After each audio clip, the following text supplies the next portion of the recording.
Hello dear students, welcome back to online classes of My Educational Center. So today's grammar topic is verb. आज हम verb topic पढ़ेंगे। Previous topic हमने pronoun पे finish किया था। जैसा कि आप सबको पता है, जो डेली वीडियोस देखने वाले स्टूडेंट्स हैं, कि हम अभी पार्ट्स ऑफ स्पीच के सारे सेशन पढ़ रहे हैं, जिसमें हमने सबसे पहले first parts of speech noun read किया था, देन प्रोनाउन, और अब हमारा वर्ब पार्ट चल रहा है। ठीक है, तो स्टार्ट करते हैं। वर्ब को क्रिया कहा जाता है, हिंदी में इसे क्रिया के नाम से जानते हैं, और इसकी डेफिनेशन है verb is an action word. अगर आप सिंपल सेंटेंस में कहें तो वर्ब एक तरीके का एक्शन वर्ड है जो किसी भी कार्य को शो करता है कि आप क्या काम कर रहे हैं। जैसा कि मैंने आपको पहले ही बताया था, if you are reading, you are eating, you are dancing, you are playing, you are standing, everything that you act, जो भी आप काम करते हैं उसको हम क्रिया के नाम से, वर्ब के नाम से जानते हैं। ओके, ये एक सिंपल डेफिनेशन आपके लिए है। अब अगर हम इसको डिफाइन करें तो और आगे क्या कह सकते हैं, it describe an action, express a state of being और पोजीशन। ये किसी भी एक्शन को, यानी आपके किसी भी कार्य को, जैसे कि अभी मैंने आपको इतने सारे बताए, उनमें से किसी भी कार्य को आपके जो कहीं पर भी होने की स्थिति है, जैसे अगर आप एक स्टूडेंट हैं, आप एक टीचर हैं, आप कुछ प्ले कर रहे हैं, आप एक शेफ हैं, आपके होने की स्थिति को भी वर्ब ही शो करता है। और आपका किसी भी चीज़ पे पोजीशन हो, कोई अधिकार हो, तो वो भी वर्ब ही शो करता है। ठीक है, अच्छे से इनकी डेफिनेशन रीड कर लें। वर्ब एक तरीके की क्रिया है, मतलब एक तरीके के कार्य करने की क्षमता को दर्शाता है। अब वो कार्य करना आपका किसी भी तरीके का हो सकता है, चाहे आपका किसी भी स्थान पर कोई आपकी वैल्यू हो, आपका किसी भी चीज़ पे कोई अधिकार हो, ये सब चीज़ें क्रिया के अंतर्गत ही आती हैं या फिर वर्ब के अंदर ही आती हैं।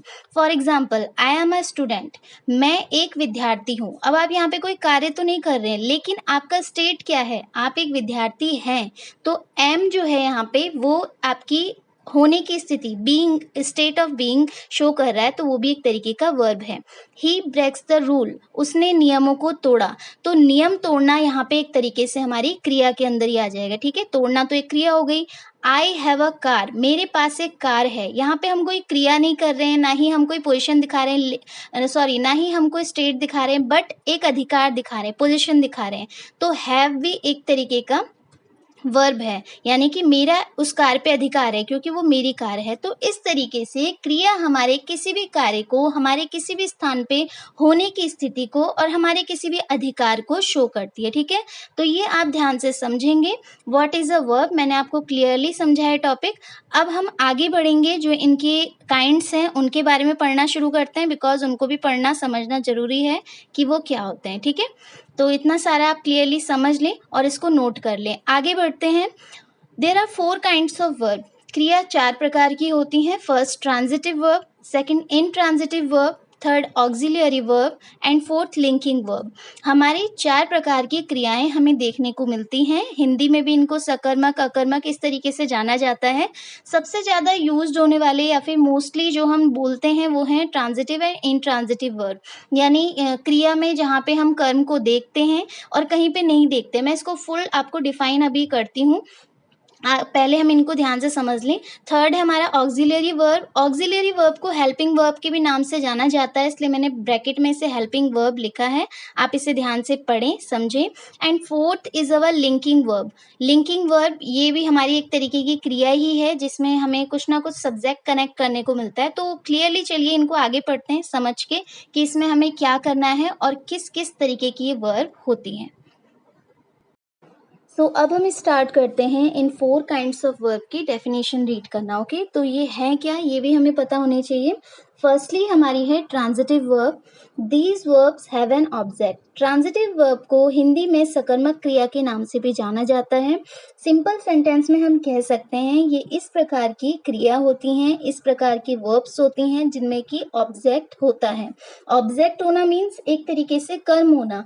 अब आपका किसी भी सेंटेंस में कोई काम हो रहा है, ठीक है, प्लेइंग, ईटिंग, डांसिंग एटसेट्रा, जितने भी हमारी वर्ब्स हैं, कोई भी काम हो रहा है, बट उस काम के साथ उसका कोई साथ में एक ऑब्जेक्ट हो, यानी वर्ब के साथ कुछ साथ में जुड़े हुई बात और लिखी हो, तो उसको हम ऑब्जेक्ट कहते हैं। ठीक है, उससे रिलेटेड ही, वर्ब से रिलेटेड ही वर्क होना चाहिए। जैसे कि for example, the boy hits.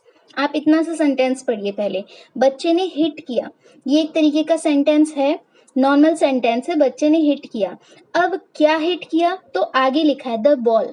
किसको हिट किया, उसने बॉल को, तो ऑब्जेक्ट के साथ है ये सेंटेंस। बॉय ने हिट किया, यहाँ पे हमारी वर्ब क्या है, हिट। बट क्या हिट किया, द बॉल, बॉल को हिट किया, तो ये हमारी एक तरीके से कर्म के साथ होने वाली क्रिया हो जाएगी। ठीक है, these verb have an object, ये इस तरीके की वर्ब्स होती हैं जिनके साथ ऑब्जेक्ट भी होता है। The boy hits the ball, hits के साथ द बॉल ऑब्जेक्ट भी जुड़ा है। सेकेंड आते हैं इंट्रांजिटिव वर्ब पे।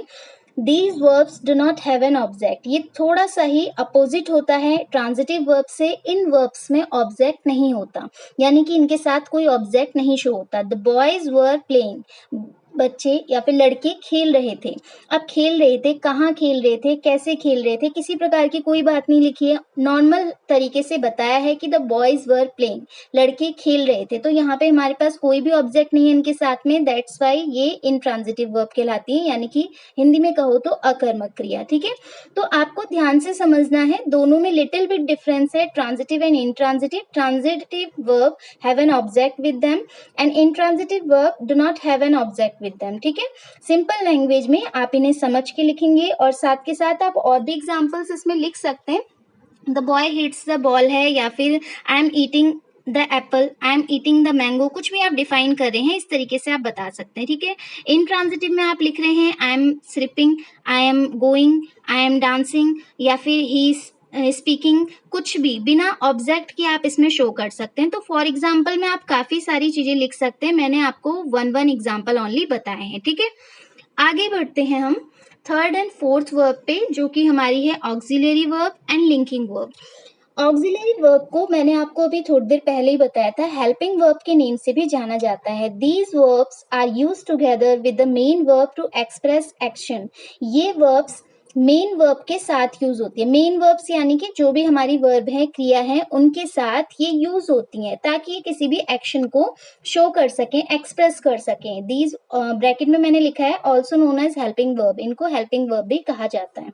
For example, they are working, वो काम कर रहे हैं। आप काम कर रहे हैं, तो जो हमारा यहाँ पे वर्ड यूज हुआ है आर, ये एक तरीके का हेल्पिंग वर्ब है।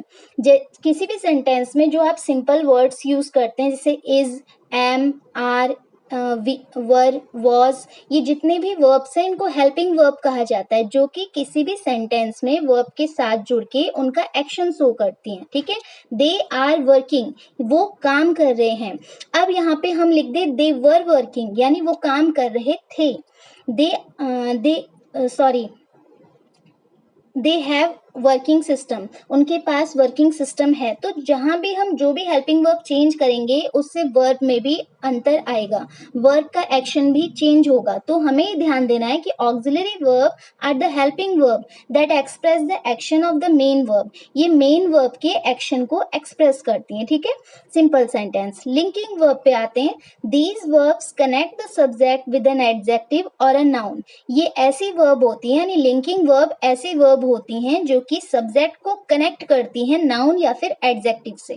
ठीक है, she angry, she is angry हम लिख सकते थे, वो गुस्से में है या फिर वो गुस्सा कर रही है, किसी भी तरीके से आप लिख सकते हो। शी बिकेम एंग्री, वो एंग्री हो गई। तो बिकेम जो हमने यहाँ पे यूज किया वो एक तरीके से लिंक किया किसको, सब्जेक्ट को, और साथ के साथ हमने जो भी हमारा एडजेक्टिव है या फिर हम वर्ब लिख रहे हैं, किसी भी तरीके से एडजेक्टिव को, नाउन को, वर्ब को आपस में ये कनेक्ट करती है, लिंक करती है सब्जेक्ट के साथ। तो ये हमारी लिंकिंग वर्ब कहलाती है। जैसा इसका नेम है वैसी इसकी डेफिनेशन है। ओके, सो ये 4 काइंड्स ऑफ वर्ब अच्छे से समझने के बाद आप ये ध्यान रखेंगे कि हमें इन टॉपिक्स में पढ़ाया क्या गया है।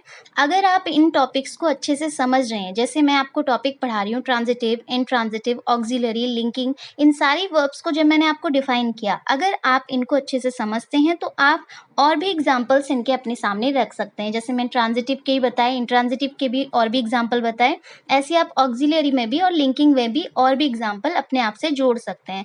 तो आपके लिए समझना ज़रूरी होता है मेन टॉपिक को। अगर हम टॉपिक पे अपनी पकड़ बना के रखते हैं, यानी टॉपिक को ईज़िली समझ के चलते हैं, तो हमारे पास टफ़ नहीं रह जाता है किसी भी चीज़ को आगे एग्ज़ाम्पल के तौर पे रखना, ठीक है? तो प्लीज़ सारे वीडियोज़ जितने भी आपके पास ग्रामर के आते हैं, जितने भी आपके इंग्लिश से रिलेटेड आते हैं, उनको अच्छे से समझें, देखें। अगर आपके पास कुछ प्रॉब्लम्स होती हैं या फिर आपको कोई भी दिक्कत आती है, तो आप मुझे कमेंट करके बता सकते हैं। मैं आपको उन चीज़ों को और अच्छे से समझाने की कोशिश करूँगी। और प्लीज़ वीडियो से जुड़े रहिए। और आप लोग देखते हैं तो मुझे भी लगता है कि आप सारे वीडियोज़ से कनेक्टेड हैं, मुझसे कनेक्टेड हैं और सारी बातों को अच्छे से समझ रहे हैं। और lastly thanks for watching all my videos. और प्लीज़ स्टे ट्यून्ड। अगर आपको सारी चीज़ें अच्छे से समझ में आती हैं तो मेरे वीडियोज़ से जुड़े रहिए। Thank you.